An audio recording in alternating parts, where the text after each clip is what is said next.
Ambassador, Ambassador Vani Rao, Secretary General Ambassador Gorelia, my friend Senator Terzi, Excellencies, distinguished guests, members of the Indian community.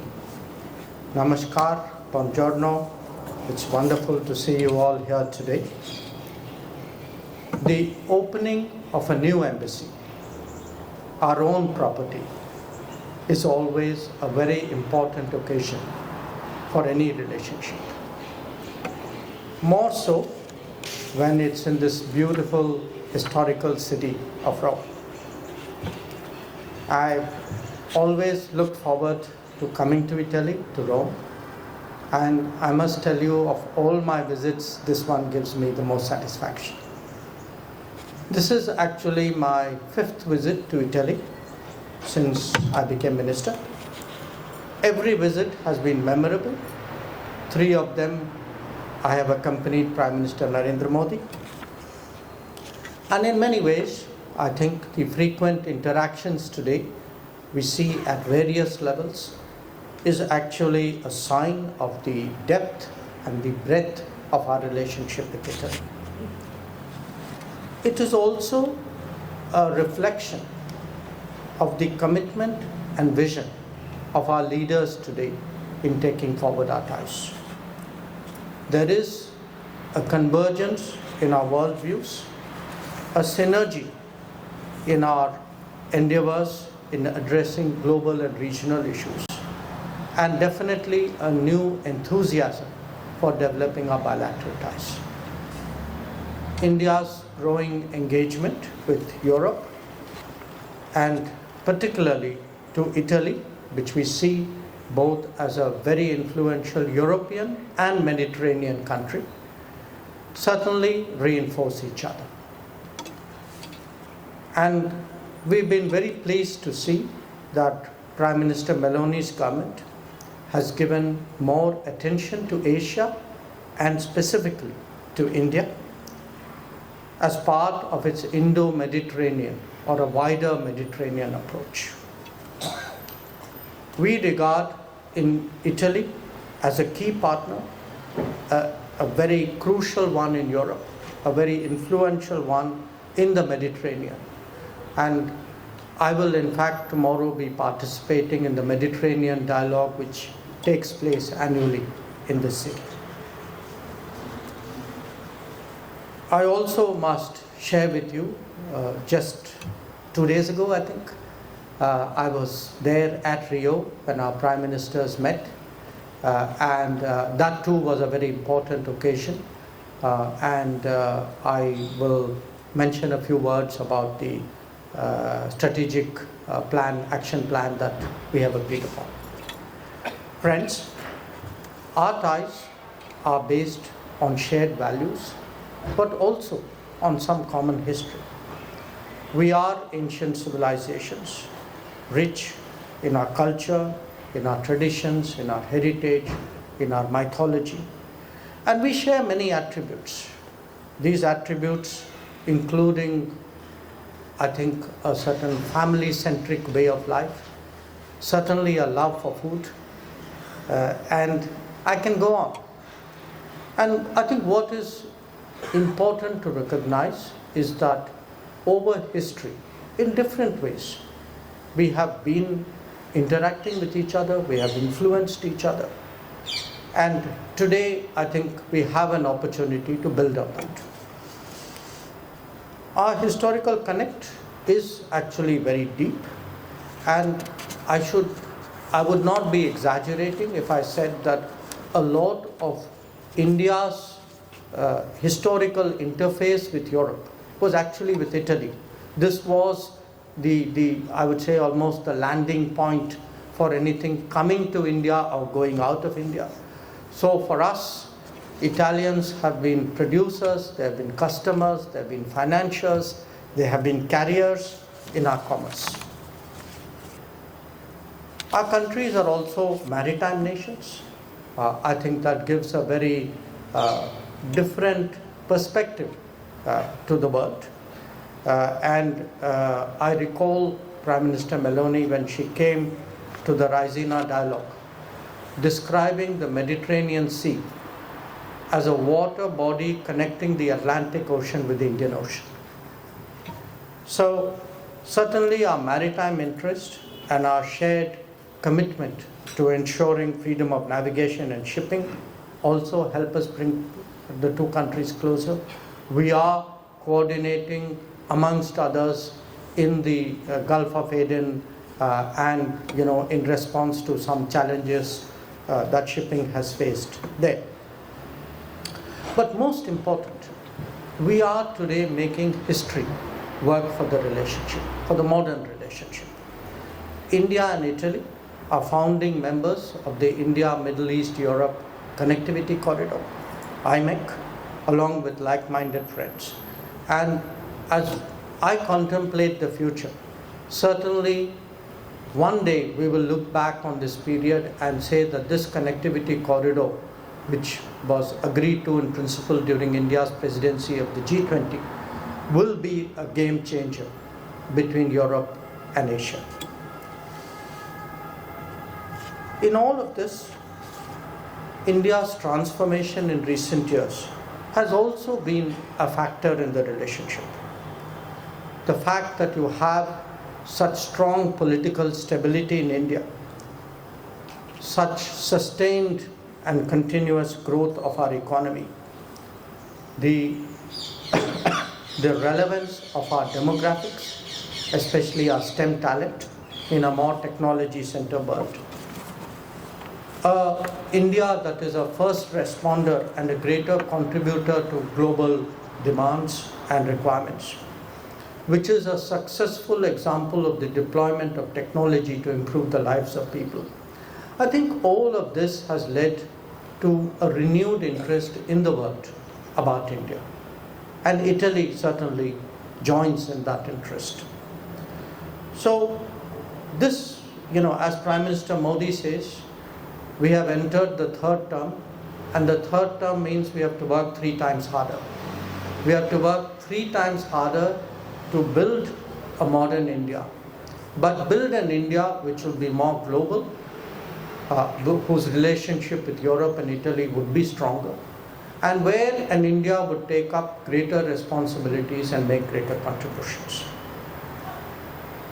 Today, India's increasing integration with global supply chains, its effort to expand manufacturing, to transition to clean and green energy, to build critical technologies, all these present opportunities to Italian investors, companies, entrepreneurs, and innovation ecosystems. Our commercial ties are very much obviously to our mutual benefit, but I think in many ways can make an important contribution to de-risking the global economy. I understand, Ambassador, that there is a major Italian business conclave which is being contemplated for India next year. And I want to say to you and through you to the business community that we welcome it and we support it. India's presence in Rome is also reflective of our membership of 3 important UN bodies here: the Food and Agriculture Organization, the World Food Programme, and the International Fund for Agricultural Development. We have played an important role in all these agencies in contributing to global agriculture, food security, and nutrition policies. There have been many success stories which have come out of this collaboration, and we would look forward to working with these agencies and with Italy in doing more third country collaboration.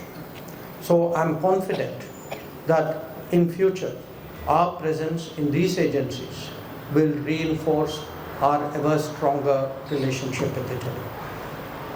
Friends, our people-to-people ties are enriched by the presence, I understand, of more than 200,000 Indians today in Italy.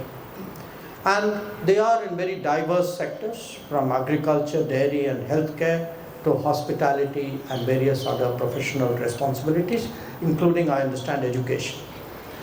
Our two governments are keen to promote safe and legal mobility of talent and skills.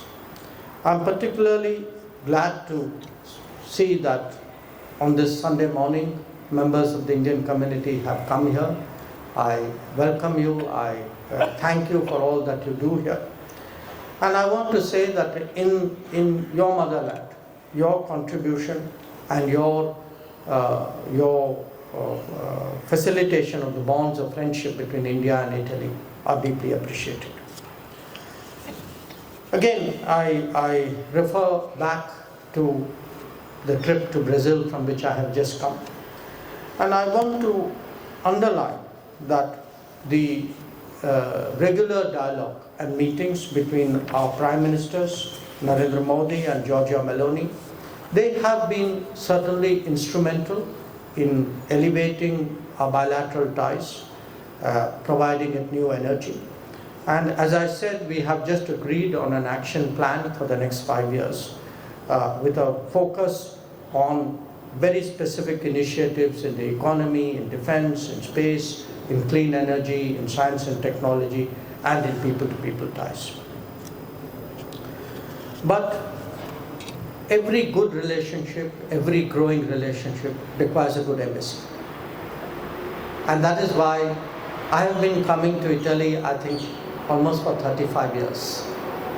And I can't tell you how pleased I am today to see, as I said, to see this new embassy, our own embassy, which I believe is fit for purpose to service what is certainly going to be a much bigger relationship between us.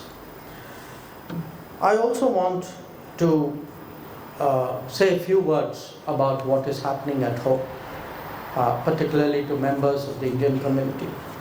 I think you would have all seen that in the last decade, the Indian government has been very deeply committed to the welfare and well-being of the Indian community abroad. We are committed at times of difficulty and distress, such as COVID, sometimes of extreme stress, which has happened in a few other countries, places like Ukraine or Yemen or Sudan or even in Israel. But we are committed in terms of the day-to-day demands and interests and concerns of the Indian community. Our responsibility is to make it easier for you to live and work abroad so that anything which the Indian system has to deliver for your well-being is done better, smoother, more efficiently. And that has been our endeavor in improving our consular services and our community services. So, I do want to take the opportunity today to stress to you that you are foremost, the welfare of the Indian community ranks foremost in the priority of the Indian foreign policy. But having said that, I also want you to think about continuously renewing your bonds with your motherland. And there is nothing like regular visits to India to do that. We have our the biannual diaspora gathering, the Pravasi Bharatiya Divas, taking place in January this year. It will be in the state of Odisha. So I take the opportunity to invite all of you to consider participating in that gathering. And you will see that every visit to India, you will see the changes today in India. And the shorthand that I use, many of you would have seen me saying this or heard me saying this on other occasions, that it is a very different India today.